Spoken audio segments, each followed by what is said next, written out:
Bonjour et merci de votre fidélité à la RTB. Bienvenue à cette session d'information. À la une du 13h, le processus électoral au Burkina Faso va davantage être accompagné par les Nations Unies. Le représentant du secrétaire général des Nations Unies pour l'Afrique de l'Ouest était chez le président de la CENI ce matin. Ibn Chambas se dit être venu s'imprégner du déroulement du processus électoral et se dit satisfait des préparatifs qui sont en cours, comme vous l'entendrez dans ce journal. Et dans ce journal, Covid-19, l'OMS, l'Organisation mondiale de la santé, approuve la vague de restrictions qui s'abat sur l'Europe.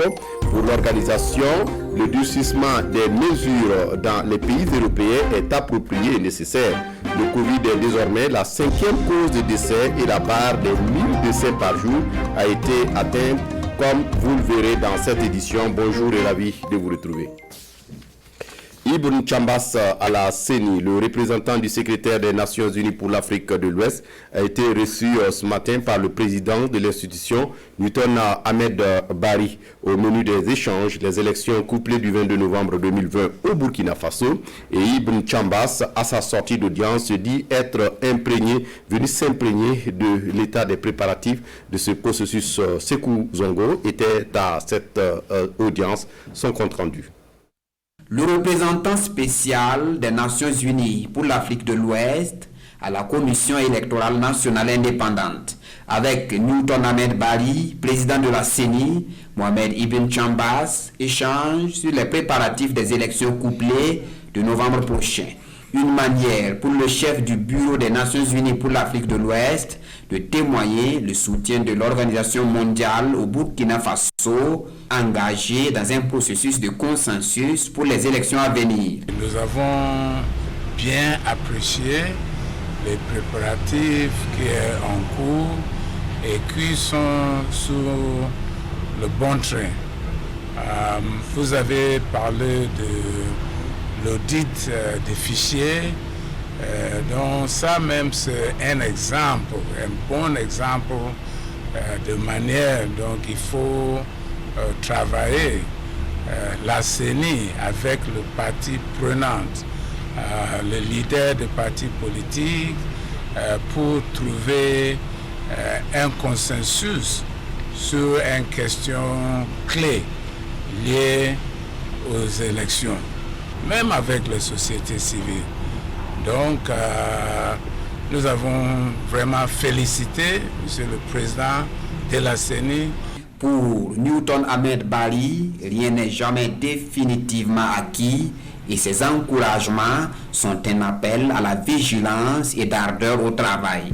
Surtout venant du docteur Ibn Chambas, que vous connaissez comme étant l'une des personnalités très au fait des processus électoraux dans notre sous-région, pour lui-même avoir été pendant longtemps le premier responsable de la CEDEAO et d'avoir mis sous place sous son égide l'organisation ECONEC qui regroupe au niveau de la sous-région l'ensemble des commissions électorales nationales indépendantes.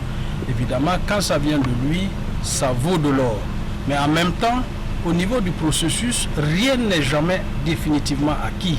Ça veut dire que nous devons rester encore vigilants, veiller, comme il l'a dit, à maintenir le consensus.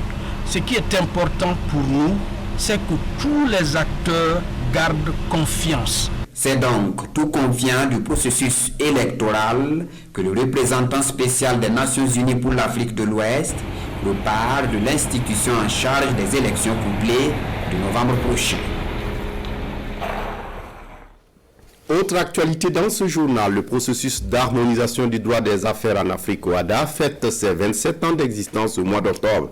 Et le cercle OHADA du Burkina Faso veut marquer cet anniversaire à travers ses universités OHADA, troisième du genre. L'ambition affichée, lutter contre le terrorisme et le blanchiment des capitaux.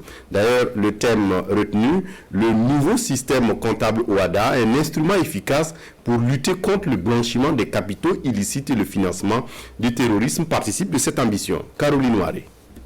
C'est par la lutte contre la circulation des capitaux illicites que l'Organisation pour l'harmonisation du droit des affaires en Afrique, au sigle OHADA, veut marquer son 27e anniversaire d'existence.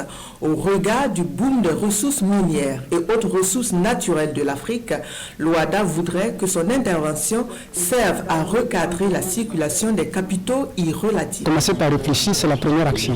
Réfléchir par rapport aux tests que nous avons. Est-ce que les tests que nous avons nous permettent de mieux lutter contre le blanchiment de capitaux et de lutter contre le terrorisme? Si ce sont ces tests qui ne sont pas bien faits, comment est-ce qu'on pourrait les améliorer éventuellement dans notre espace OHADA afin que nous puissions au final avoir un résultat effectif? La thématique est d'intérêt pour la France. C'est difficile de trouver un thème plus approprié au Burkina Faso. Ça paraît très technique, mais en fait les enjeux sont très forts. Ils sont très directs pour les populations parce que, encore une fois, lutter contre le blanchiment des capitaux, ça veut dire faire en sorte que tous les financements, qu'ils soient publics ou privés, soit au profit de la population, au profit des actionnaires des sociétés certes, mais aussi de leurs employés, puis au profit des populations et des citoyens pour les États. Je suis très heureux que ces 2 jours de travaux se passent entre experts comptables, praticiens du droit, représentants de la Chambre de commerce, des institutions judiciaires, et que tout ce monde travaille ensemble pour améliorer le fonctionnement de l'OHADA à travers les 17 pays qui en sont membres. État des lieux de la législation en matière de lutte contre la circulation des capitaux illicites, propositions et recommandations pour contenir le phénomène, telles sont les articulations de cette 3e université. Les journées de la recherche en informatique 2020 ont débuté ce 15 octobre à Ouagadougou. C'est un cadre d'échange et de réflexion entre les différents acteurs du domaine autour des thématiques émergentes et des solutions innovantes pour le développement d'une économie numérique véritable. Le thème retenu pour cette édition, recherche en informatique, innovation technologique et développement de l'économie numérique. Explication, Sekou Zongo. L'accès à l'informatique comme solution aux difficultés du monde de l'éducation et de la recherche scientifique. Le sujet est en réflexion à cette 3e édition des Journées de la recherche informatique au Burkina Faso. Des réflexions qui devront contribuer à solutionner certaines questions comme les effectifs pléthoriques dans les universités. Les résultats de cette concertation pourront nous être très utiles dans la gestion de ces problèmes d'effectifs-là et de e-learning, d'apprentissage à distance, de mise en réseau et en ligne de différents documents scientifiques, afin de permettre à des étudiants qui sont inscrits par exemple dans un centre universitaire éloigné de Ouagadougou de pouvoir disposer, c'est-à-dire en temps réel, de l'information, avoir à leur disposition les documents nécessaires à leur apprentissage, comme tous ceux qui sont à Ouagadougou. Des communications en présentiel et à distance, des tables rondes sont au menu de ces journées de la recherche en informatique. Une occasion pour les enseignants-chercheurs et chercheurs en informatique de mutualiser les compétences. Les enseignants-chercheurs d'échanger sur plusieurs volets de la recherche, notamment par exemple le financement de la recherche en informatique. Également, est-ce qu'on peut mettre en place des axes dans le domaine de la recherche, voir comment on peut travailler en synergie entre chercheurs en informatique. Les ministères en charge de la recherche scientifique et l'économie numérique comptent mettre en application les recommandations issues de ces journées au dit des responsables. 72 heures, c'est le temps de réflexion de ces journées, des journées qui réunissent plus de 100 participants d'horizons divers. La formation professionnelle comme moteur de la transformation structurelle de l'économie au Burkina Faso, c'est un défi que veut relever l'Agence nationale de la formation professionnelle qui regroupe une trentaine de centres de formation professionnelle. Une volonté politique pour une meilleure qualification de toutes les franges de la population, notamment les jeunes. Cette agence est désormais opérationnelle. Les détails avec Olopoda. Des kits d'installation pour les apprenants en fin de formation au Centre régional de la formation professionnelle de Ouagadougou. Ce sont là les premiers actes qui consacrent le lancement officiel des activités de l'Agence nationale de la formation professionnelle, un instrument qui regroupe l'ensemble des centres d'envergure nationale pour développer et accélérer l'ingénierie de la formation professionnelle qualifiante. Au niveau de la NFP, ils forment donc au niveau de la base. Ça veut dire que tout ce personnel, tous ces jeunes ouvriers que vous allez voir sur le terrain pourront avoir donc une qualification accrue et qui pourront les permettre donc de transformer structurellement l'économie de notre pays. La vision ici est de faire passer de 30 à 100 les métiers dans lesquels sont formés les jeunes. Et 100 000 jeunes par an sont dans le viseur au lieu de 4 000 actuellement. Un défi qui nécessite l'harmonisation des curricula afin de leur donner un contenu qui soit en phase avec les besoins du marché. Développer des formations initiales aux jeunes en développant leurs compétences techniques pour qu'ils soient aptes après 2 ans de formation, après 3 ans de formation, à exercer des métiers d'eux-mêmes ou à se faire embaucher. Faire en sorte que les acteurs, par exemple, de l'économie informelle, qui ont déjà acquis des compétences dans le cadre de l'apprentissage, puissent renforcer leurs compétences, renforcer leurs capacités et améliorer leurs prestations au bénéfice de la société entière. L'Agence nationale de la formation professionnelle se veut donc l'outil sur lequel devrait désormais se bâtir une formation de qualité afin d'amener les jeunes à être des acteurs de leur propre avenir à travers leur insertion socio-professionnelle. Le défi étant de lutter contre le chômage des jeunes au Burkina Faso. Autre sujet dans ce journal, un projet pour la promotion du dialogue interreligieux et le vivre ensemble au Burkina Faso. C'est un consortium qui regroupe 3 organisations qui est à l'origine de ce projet. Le lancement officiel du projet est intervenu ce 15 octobre à Ouagadougou. Les espoirs sont fondés sur le projet si l'on sait que la cohésion sociale au Burkina a pris un coup ces dernières années. Qui sont ces organisations parties prenantes et quel est le mode opératoire du projet? On en parle avec Olopoda.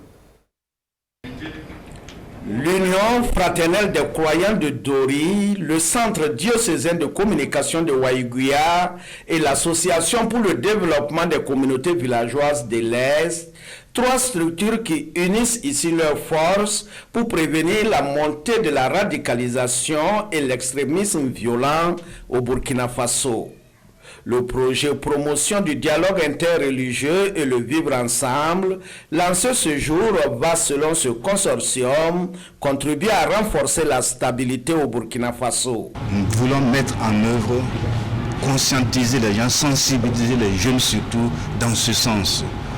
Que la religion ne soit pas instrumentalisée, mais que la religion serve vraiment pour le développement intégral de l'homme. Il y a un certain nombre d'activités qui sont planifiées, des activités en termes de formation, en termes de création de cadres de concertation, en termes de mobilisation surtout de la jeunesse.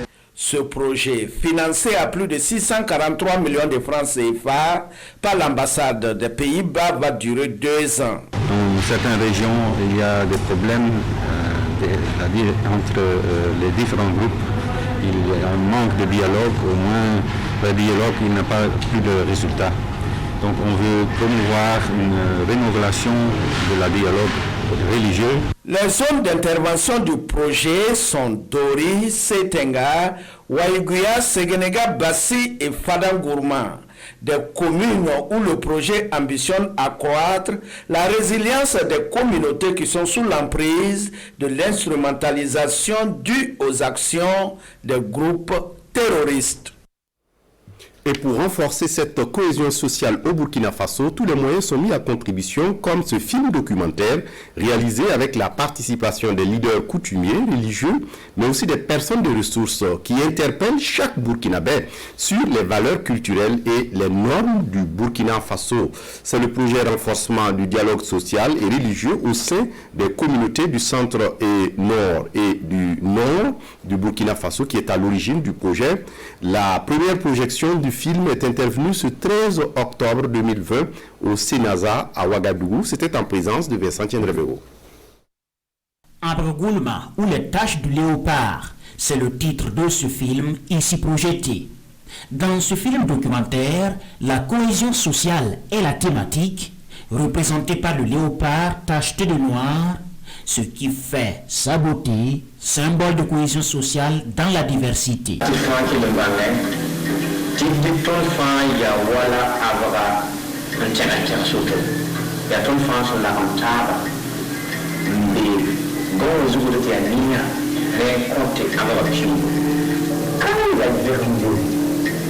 Ce film documentaire conduit le cinéphile à la rencontre des composantes de la société burkinabé dans toute sa diversité. Ceci pour sauvegarder les richesses sociales et les valeurs culturelles. La richesse des enseignements, les valeurs qui sont le potentiel qui pratiquement nous permettent un meilleur vivre ensemble. Ils sont allés à tous les niveaux, au plan religieux, au plan social. Et ils se sont intéressés également aux mécanismes de résolution. Et là, nous avons appris qu'au niveau endogène, nous avons vraiment un potentiel. Et c'est essentiel. On ne peut pas construire ou vouloir un vivre ensemble si on n'a pas de mécanisme de résolution des conflits. Et pour faire voir le film au maximum de Burkinabés, EDUCO envisage organiser des ciné-débats dans plusieurs localités du pays. La Chambre nationale d'agriculture du Burkina Faso tient à Koudougou sa session ordinaire de l'année 2020, une session qui regroupe tous les 13 élus consulaires du pays sous le thème enregistrement des exploitations agricoles, sylvo-pastorales et halieutiques, état de mise en œuvre et perspective. Les élus consulaires vont faire le bilan de l'année dans un contexte marqué par la perturbation des activités de production agro-sylvo-pastorale et halieutique liées à la pandémie du Covid-19, mais aussi à la crise sécuritaire. Hassan Gebré, Konsoum Koulibaly et Tanga Robert Kafando se placent à Tinkodogo. La Chambre nationale d'agriculture examine ici à Tinkodogo le niveau de mise en œuvre de la loi du 24 avril 2019 portant enregistrement des exploitations agro-sylvo-pastorales et halieutiques. Une loi qui permet aux différentes chambres régionales d'avoir une base de données fiable sur les ressortissants en vue d'une prise en charge efficace des préoccupations de l'ensemble des acteurs. Les données, c'est la capacité de mobilisation des ressources financières au profit des chambres régionales d'agriculture pour leur permettre véritablement de rationaliser le processus d'enregistrement des acteurs. Les données, c'est surtout l'autofinancement, la capacité d'autofinancement en fait des chambres d'agriculture. Et nous sommes en train de réfléchir également au niveau des chambres d'agriculture pour voir dans quelle mesure nous pouvons mettre en place des maisons de paysans au niveau des différentes communes pour être beaucoup plus proches de nos ressortissants.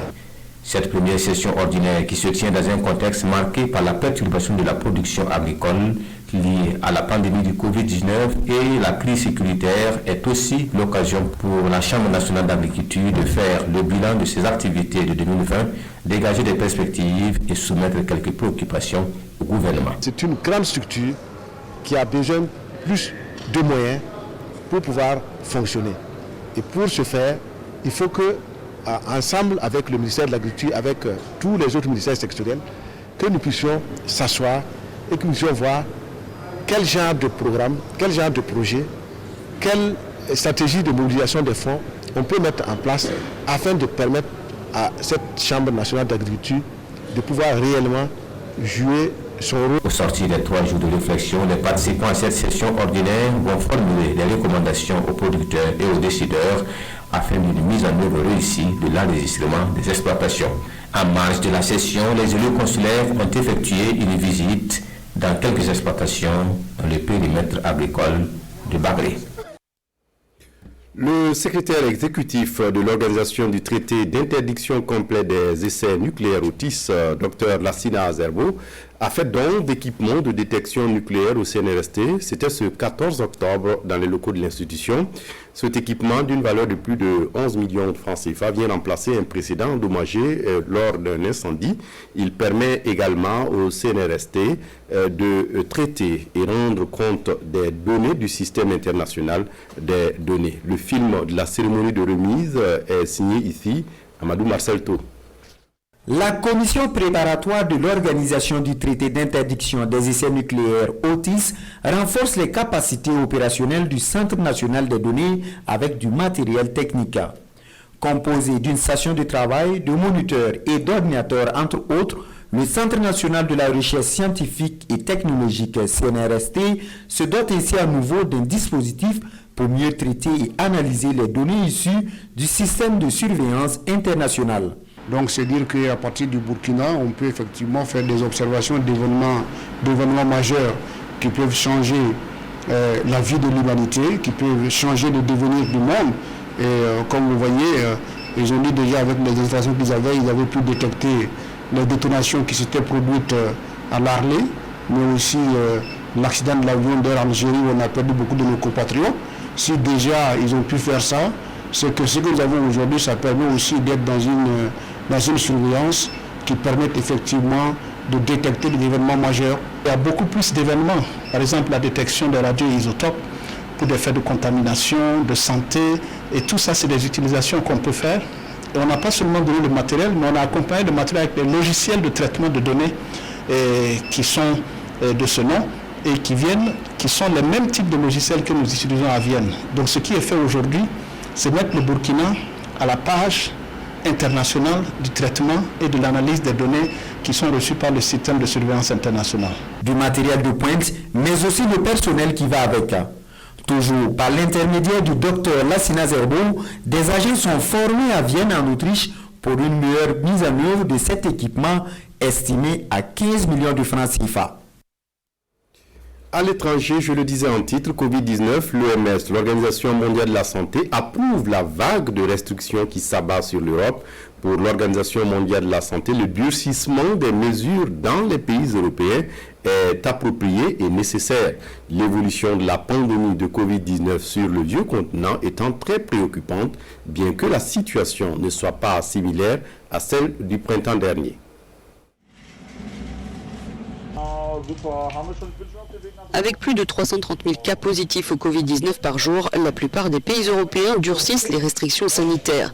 Et elles doivent être sévères, car il s'agit de sauver des milliers de vies, affirme l'Organisation mondiale de la santé, pour qui la seconde vague commence juste à déferler sur l'Europe. La vague automne-hiver continue de se déployer en Europe avec une augmentation exponentielle des cas quotidiens et une augmentation correspondante en pourcentage de décès quotidiens. L'évolution de la situation épidémiologique en Europe est très préoccupante. Aucun pays n'a encore évoqué la fermeture des frontières comme lors de la première vague, mais la plupart des régions d'Europe ont été classées en rouge par les autorités sanitaires de l'Union européenne. Parmi eux, la France, qui a enregistré plus de 30 600 nouveaux cas jeudi avec un taux de positivité élevé de 12,6%.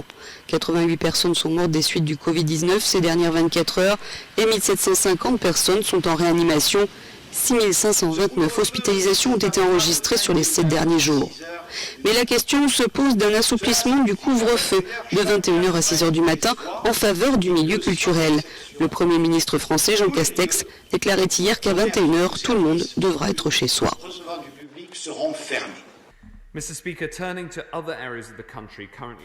Au Royaume-Uni également, l'emballement du Covid-19 impose de nouvelles restrictions. À Londres et dans 7 autres régions, plus de 11 millions de personnes ont interdiction de recevoir des gens extérieurs à leur foyer. Et elles devront réduire leurs déplacements au minimum à partir de ce week-end. À Manchester, le maire n'en peut plus. Il rejette ce placement en alerte de niveau 3 qu'il qualifie à mots couverts d'arbitraire. Les gens ont assez d'être traités de cette manière. Le Nord en a marre d'être bousculé. Nous ne voulons plus être bousculés. C'est une pandémie où la vie des gens, leur emploi, leur entreprise et domicile sont en jeu. Vous savez, il ne s'agit pas seulement d'un petit jeu où on fait de la politique, c'est réel. Certaines des restrictions sanitaires les plus radicales ont été approuvées en Pologne. De nombreuses régions, dont la capitale Varsovie, ont été classées en catégorie rouge. Cela signifie que les écoles ont dû fermer leurs portes. Une décision du gouvernement polonais qui fait suite à l'augmentation de cas de Covid-19 qui pousse le système de santé au bord du gouffre. Dans la presse ce matin, l'hommage national à Thomas Sankara relaté et commenté, et puis cette interview à la presse internationale où le président du Faso va de déclarations importantes en rapport au retour des exilés. Vincent Tiendrebego nous signe la revue de presse des quotidiens. L'hommage de rock à un digne fils, la une du journal Le Pays qui rend compte de la cérémonie d'hommage à Thomas Sankara avec la présence du président du Faso himself, Roch Marc Christian Kabore, qui a déposé une gerbe de fleurs au pied du mémorial avec en fond une sonnerie aux morts de la fanfare nationale. Il était important de rendre un hommage d'État à ce digne fils qui a marqué l'histoire du Burkina et celle des peuples africains a déclaré Roch-Marc Christian Kaboré, cité par Le Pays. L'histoire a de ces surprises renversantes. Un commentaire de l'observateur Palga pour saluer la mémoire du charismatique leader de la révolution burkinabé. Les dernières 72 heures ont été riches en cérémonies d'hommage. 2020, année de l'entrée de la victime emblématique au panthéon de la mémoire collective. Et c'est tout bénef pour des politiciens d'associer à leurs activités l'image scintillante d'intégrité de Thomas Sankara, des sankaristes de la 25e heure qui se sont mis à l'école de l'icône de la révolution burkinabé après celle de Blaise Compaoré, écrit l'Obs. Retour de Blaise Compaoré et réconciliation nationale, Roch fend enfin l'armure. Titre aujourd'hui au Faso, qui s'est intéressé à l'interview du président du Faso accordée à des confrères étrangers. Selon le journal, en 2016, Roch-Marc Christian Kaboré répondait par la négative à la question de savoir si lui et le président déchu pourraient se rencontrer. Si je suis élu, le premier semestre de 2021 doit nous permettre de régler ces questions-là. Propos du chef de l'État à sa dernière interview, en ajoutant que la composante de la société burkinabé serait alors réunie pour discuter de la réconciliation et la condition de retour de Blaise Compaoré sera prise. Ainsi donc, Roch promet le retour des exilés s'il est réélu, s'empresse de titrer l'observateur Palga qui affiche une poignée de main entre le président et son prédécesseur. Et pour l'Obs, cette déclaration du président candidat donne déjà un avant-goût des promesses électorales attendues pendant la campagne électorale qui s'ouvre dans 2 semaines. On s'arrête là pour ce journal, mais l'information continue sur la RTB, cette fois-ci en langue nationale Mourégula et Fulfulde. C'est à partir de 14h. D'ici là, excellente suite de programme. Au revoir.